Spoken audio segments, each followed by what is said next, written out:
He walked into America's friendliest studio, expecting soft sunlight and softer questions. Michael Strahan planned a cordial morning chat. Prince Harry expected applause. What followed began as small talk, sharpened into sparring, and ended with a chill that even the studio lights couldn't warm. By breakfast, millions were asking the same thing: who really lost control? Times Square's daylight slid down the glass of Studio A, pooling on the polished floor like a second sky.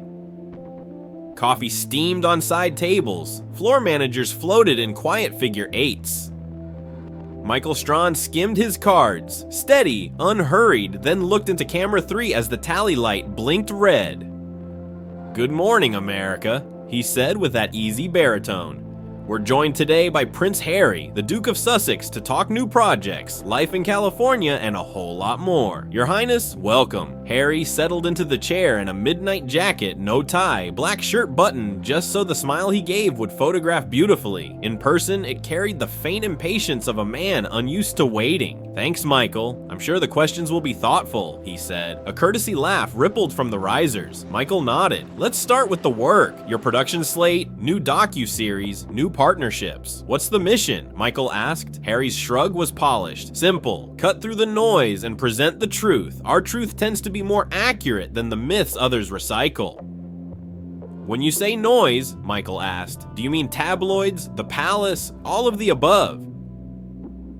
"Any machine that extracts and sells people," Harry said. "Some wear press badges, some wear medals." "Understood." Michael kept the tone warm. "In life here, routine, family, the school run, how's California treating you?" "I don't really do routine," Harry replied, his lips tightening into an almost smile.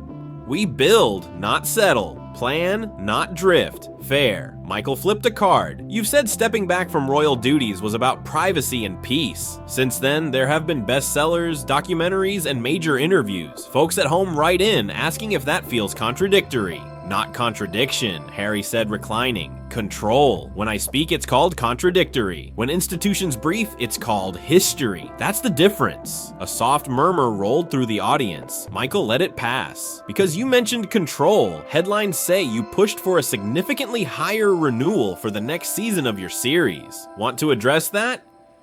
Harry's eyes flashed without quite hardening. "Men negotiate and they're decisive. I negotiate and it's news. The story isn't the number, Michael. It's my surname. Would you want to be transparent for viewers?" Michael tried. "Transparency is a sponsor's hobby," Harry said, clipped. "I make content." Michael set the card down. "Family then. Only what you're comfortable with. Your father, your brother. My family isn't a ratings infographic," Harry cut in. "Who calls whom and when is not morning entertainment." "I respect that," Michael said, unfazed. "People also ask about reconciliation. Is there a path? Reconciliation begins with honesty, not press releases," Harry said. "If that exists, doors open. If not, they don't." "Some would say you still benefit from the crown you criticize," Michael offered gently. "Visibility, introductions, doors that open because of a title." "The title didn't create my value," Harry replied, a cool half smile returning. "I made the title relevant. If a door opens, it's because of work." "Ever considered renouncing it?" Michael asked. "People don't bend the name they were born with to soothe strangers," Harry said. "If the word offends, they can avert their eyes." The room felt a degree colder. Michael met the moment with calm. "Viewers are on your side when they feel they understand you. That's the goal here." "My sentences are sufficient for understanding," Harry answered. "I don't require interpreters." Michael's smile thinned, still kind. "All right. What was hardest about royal life?" "Acting," Harry said constantly. "Not only on balconies, in hallways, and your struggle with the press?" Michael asked. "Critics say the conflict also benefits your projects." "The hunted breathing doesn't justify the hunter," Harry replied. "If oxygen feeds obsession, blame the obsession." Pens paused above notepads. Michael inclined his head. There's also tone. Some viewers say you can sound above it all. People who hear above might be listening from below, Harry said, his voice velvet over stone. My height is their expectation problem. A sharp inhale from somewhere off camera. Michael kept his cadence even. Private life, your marriage, separate travel, different calendars, rumors swirl. Any comment? Rumor is the cheap substitute for reality, Harry said, his smile cooling. We produce reality. Others produce rumor. So the line is that privacy is private. Michael cut him off. Curiosity isn't a credential. Michael absorbed the elbow and pivoted. Storytelling then. Themes this season. Power, cost, freedom, Harry said smoothly. Voices that were lowered, raised in monarchy. Michael asked softly. Age is not a virtue, Harry answered. 1,000 years make something old, not right. The crackle reached the rafters. Michael didn't paper over it. Viewers love accountability too. Any moment you'd handle differently, a sentence you'd phrase with more grace. Harry looked directly into camera 3. If anything, I'd have spoken faster. Patience gets misread as permission. Maybe, Michael said, a hint of steel under the velvet. Or maybe patience invites understanding. He turned to the lens. Quick break. When we return, we'll get specific security timelines and where privacy ends and public responsibility begins. Music rose, the crew flowed, a makeup brush hovered. Harry declined with a flick of his fingers. Michael drank water. Cards untouched now. Everyone in Studio A felt it. The first block had been polite. The next would not be. The red light blinked back on. Welcome back, Michael said, his posture a notch straighter. Let's talk clarity. The New York Chase police statements didn't fully match your account. Viewers want help reconciling that. Harry's jaw feathered, then stilled. People who read reports think they've lived the night. I lived it. They skimmed it. Understood, Michael said. One more. You say private life, yet you choose the biggest stages. Where does privacy end and responsibility to the public begin? Harry's smile returned, colder now. Where I decide, that's the point of agency. The audience didn't breathe. Michael set his cards aside. They were done being useful. The second block opened under brighter lights, but the mood in Studio A was already shifting. The warmth that usually hummed through Good Morning America had curdled into a quiet unease, like static before a storm.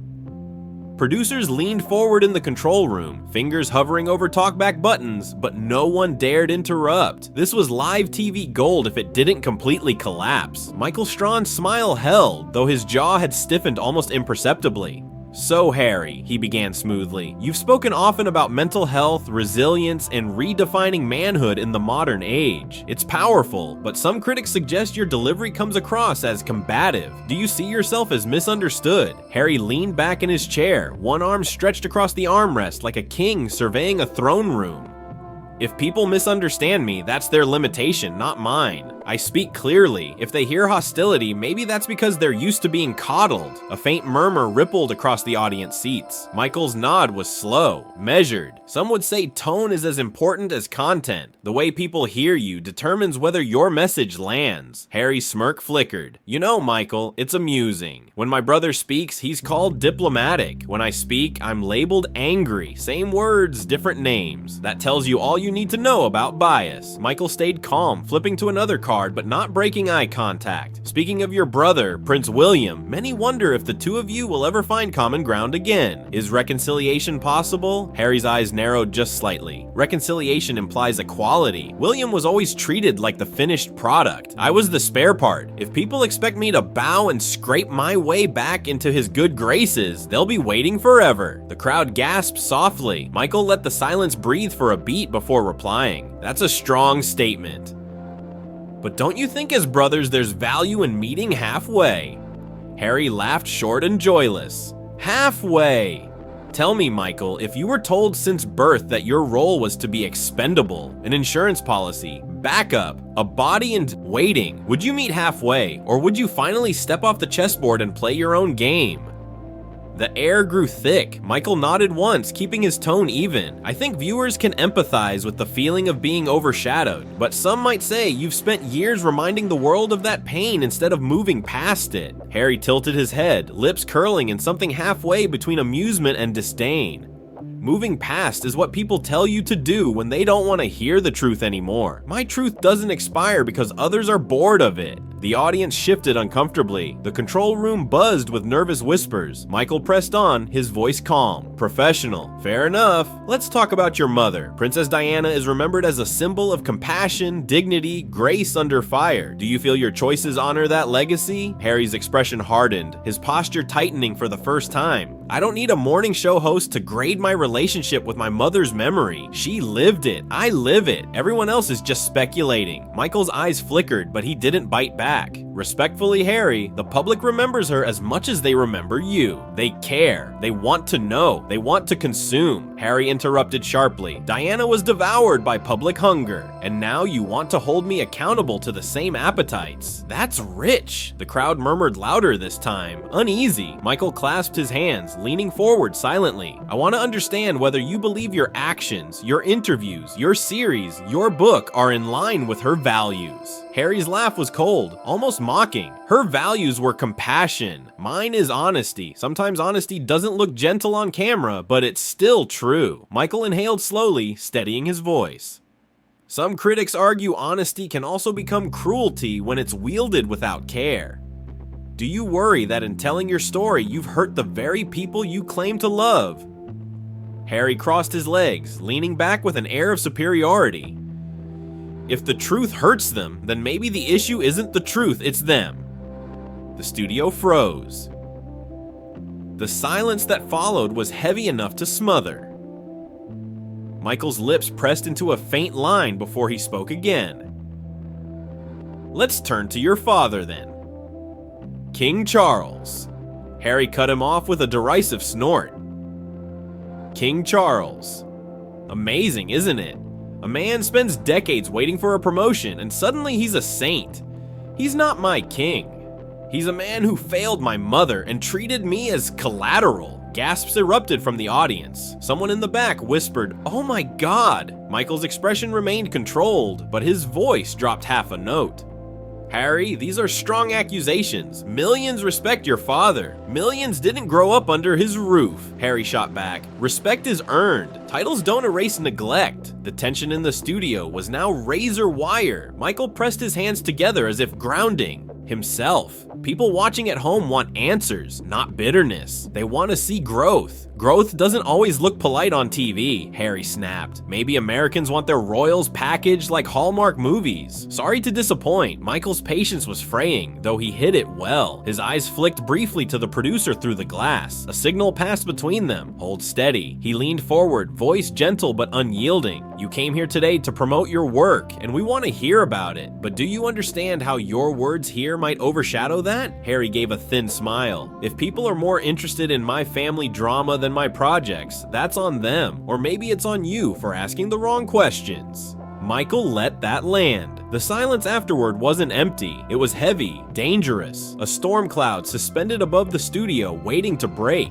He adjusted his tie, his voice calm but firmer now. We'll continue this conversation after the break. Stay with us. The cameras faded to commercial. Crew members exhaled sharply, some muttering under their breath. Harry sipped his water, smug satisfaction written across his face. Michael sat perfectly still, eyes locked on the cards in his hand, though he hadn't read from them in minutes. Everyone in the studio knew it. The interview had crossed a line, and the next block would decide whether it spiraled beyond repair. The third block began with tighter camera angles, as if even the production team sensed the danger of wide shots. The audience sat stiffly, their usual smiles replaced by cautious silence. The Good Morning America theme faded into the background, leaving only the tension between host and guest alive on screen.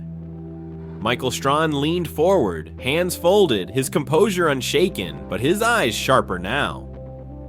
Welcome back. We've been having a candid conversation with Prince Harry. Let's go deeper into something you've raised before. Security. You've spoken about fears for your family's safety. Many viewers empathize, but others wonder, with millions in deals and contracts, do you think it's fair to expect the British taxpayer or anyone to foot that bill? Harry tilted his head, his lips twitching into a smirk that felt less amused and more dismissive.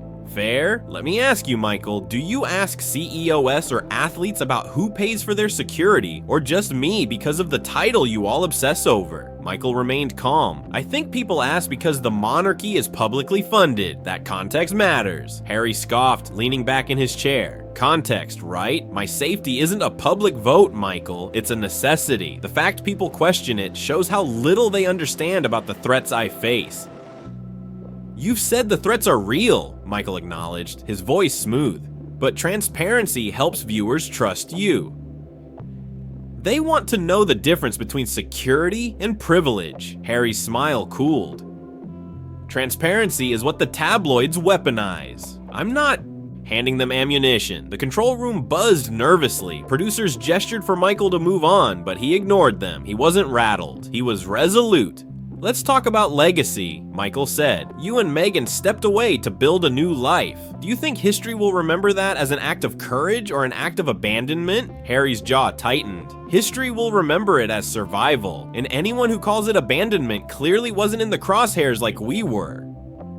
Some, Michael pressed gently, would argue that abandoning duties also meant abandoning responsibilities. People who looked up to you as symbols of service felt betrayed. Harry laughed sharply and joylessly. Symbols of service. That's what the firm sells to keep the lights on. I'm not a mascot, Michael. I'm a man. I don't exist to make strangers feel patriotic. The audience gasped again. Michael's tone dipped lower, steadier. You understand why people feel connected. They grew up watching you. They mourned with you when your mother passed. They want to believe in you. Harry leaned forward at last, eyes narrowing. They didn't walk behind her coffin with cameras inches from their face. They didn't hear the cheers and jeers mixing like poison in the air. If they wanted to believe in me, they should have believed I deserve peace. They didn't. They consume me, and they'll keep consuming until I shut the door. Michael's lips parted slightly, but he said nothing for a beat. The silence was deafening. When he did speak, his voice was calm but deliberate. Harry, do you think maybe, just maybe, you've let anger define too much of your story? Harry's smirk returned. Anger. Number. Anger is what people accuse you of when you refuse to keep smiling through disrespect. I'm not angry. I'm awake. Murmurs spread across the risers. A woman in the front row shook her head, whispering to the man beside her. The cameras caught it briefly before cutting back. Michael inhaled deeply. You've said before that you want to build bridges. Yet today, much of what you're saying feels like you're burning them. Do you see that contradiction? Harry tilted his chin, defiant. Sometimes burning a bridge is the only way to prove it leads nowhere worth going. The line was sharp, rehearsed almost. Michael absorbed it, his hands tightening slightly before relaxing. What about your grandmother, the late Queen Elizabeth? Many viewers felt she embodied duty. Do you believe you honored her example? For the first time, Harry's smile turned mocking. She embodied endurance, not duty, staying silent while tradition suffocated everyone around her. If that's honor, then maybe honor isn't worth much. The audience audibly gasped this time. Someone muttered, "Wow." Michael's eyes flickered with something colder now. He steadied himself, but his voice cut lower. Harry, millions adored your grandmother. Those words are painful for them to hear. Maybe the truth should be painful. Harry shot back. Fairy tales are comfortable lies. I'm not here to comfort anyone. The silence was jagged, dangerous. The tension between the two men had gone from sparring to something heavier, like a courtroom where a verdict was imminent. Michael straightened in his chair, his patience stretched thin. We've talked about your father, your brother, your grandmother, but let me ask, are you proud of the way you've handled this chapter of your life? Harry didn't blink. I'm proud I didn't break.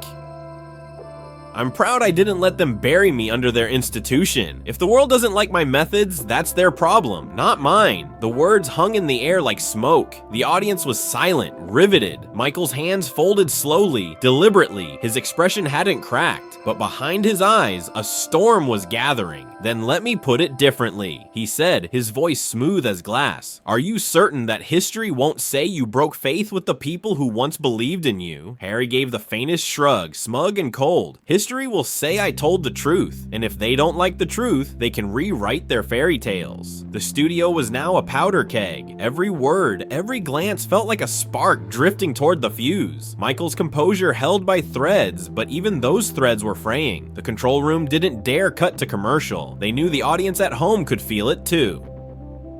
The break was coming, and when it came, it wouldn't be subtle. The studio lights burned brighter than ever, though no one had touched the controls. It was the heat of the moment, the weight of words, the crackle of a room about to implode. Prince Harry leaned back with that familiar smirk, arms crossed as if he were grading the show instead of participating in it. Michael Strahan, still seated with his practiced composure, I'm sure, took a slow breath. He had tolerated the deflections, the arrogance, the barbs disguised as wit, but this wasn't an interview anymore. It was a live unraveling. Harry, Michael began, his tone firm but still polite. You've said a lot about truth tonight, about fairy tales and survival, but let me ask you this plainly. Do you believe you've lived up to your mother's legacy? The name alone shifted the air. The audience hushed instantly. Even Harry's smirk faltered, but only for a second. Then he leaned forward, eyes narrowing with defiance. My mother, Harry said sharply, would have despised what the monarchy did to me. She'd have told me to get out, to save myself, to choose happiness over duty. So yes, Michael, I think she'd be proud. Michael's jaw tightened, proud that you've cut off your family, proud that your brother shoulders the responsibility alone while you tear down the institution from across the ocean. Harry snapped back instantly. Proud that I refused to be their puppet. William chose his chains. I broke mine. They rippled through the audience. One woman in the front row whispered, "Oh my God!" loud enough for a microphone to catch. Michael's composure began to crack. His voice now carried an edge. So, you think your mother would be proud of you attacking your family on live television? Of you building an empire out of resentment? Is that really what you believe, Harry? Harry sneered. I believe she'd be proud I didn't let her fate become mine. You wouldn't understand. You never lived it. That was the moment Michael sat forward, his voice dropping low, the velvet gone, still in its place. No, Harry. What I understand is that your mother gave her life in service, and you've spent yours running from it. You talk about survival, but what I see is a man so consumed with being the victim that he doesn't realize he's become the problem. The audience froze. Even Harry blinked, but instead of softening, his arrogance doubled down. He let out a short, bitter laugh. You sound just like the tabloids, Harry said coldly. Another American pretending to know Diana better than her own son. Michael didn't flinch. No, I sound like someone who's listened long enough. And I'm telling you, Harry, this act, this arrogance, this endless deflection, it's not strength, it's weakness dressed up as rebellion. The air crackled, Harry's face flushed, his jaw clenched. But before he could fire back, Michael continued, louder now, addressing both him and the millions watching. You want the truth? Here it is. You will never escape William's shadow, not because he's better than you, but because you've built your entire identity around running from him. You will never honor your mother because you use her memory as a shield instead of a guide. And you will never earn the respect you demand because respect is given to those who show humility, not to those who sneer at it. The studio erupted in murmurs. Harry shot up from his chair, his face red with fury. How dare you, he began, but Michael cut him off with finality. This interview is over. The words rang like a gavel in a courtroom. Michael turned to the audience, his tone shifting back to steady professionalism, though his eyes still burned. Ladies and gentlemen, I want to apologize. You came here for a conversation. What you got was arrogance that no host, no platform should be expected to indulge. This broadcast cannot continue under these circumstances. Harry stood frozen, his chest heaving, his eyes darting toward the exit. Security discreetly moved closer, though Michael didn't glance their way. Prince Harry, Michael said firmly, turning back to him, this set is no longer yours. Please leave. The silence was absolute. Harry yanked off his microphone, tossing it onto the chair with a sharp clatter. He muttered something inaudible, half curse, half disbelief, and stormed off the set, his footsteps echoing in the stunned quiet. Michael straightened his notes, smoothed his tie, and looked directly into the camera. His voice was calm now, the storm behind him. This is live television, he said simply. And sometimes the truth doesn't just reveal itself, it forces its way out. We'll be right back. The screen faded to commercial, but the clip was already destined to ricochet across every platform within minutes. Prince Harry had wanted control. What he left behind was chaos, and the man who had endured enough finally drew the line.